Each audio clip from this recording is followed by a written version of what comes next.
என்ன துப்பு கட்ட ஆட்சிக்கு தூத்துக்குடி சாட்சியை நாங்கள் சொல்லியிருக்கோம். பொல்லாத ஆட்சிக்கு பொள்ளாச்சியே சாட்சி என்று சொல்லியிருக்கின்றோம். ஆட்சியை பொறுத்தளவில் தவறு நடக்கின்ற பட்சத்தில் அதன் மீது நடவடிக்கை எடுக்கவில்லை என்றால் தான் குற்றம் சாட்ட வேண்டும்.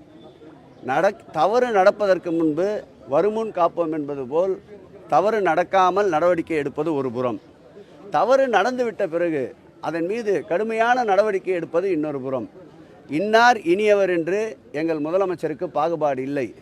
தவறு யார் இழைத்திருந்தாலும், சொந்த கட்சிக்காரர் இழைத்திருந்தாலும் அவர்கள் மீது கடுமையான நடவடிக்கை எடுக்க வேண்டும் என்பதுதான் எங்கள் முதல்வருடைய நோக்கம், எங்கள் முதல்வருடைய நிலைப்பாடு.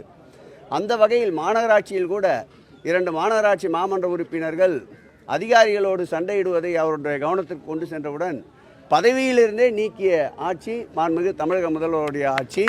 நீதியின் ஆட்சி, சட்டத்தின் ஆட்சி. கடந்த காலங்களில் நடந்தது சாத்தான்களின் ஆட்சி. அதற்கு சாட்சி சாத்தான்குள்ள சம்பவமே அதற்கு ஒரு சாட்சி. உள்கட்டமைப்புலாம் சரியில்லை.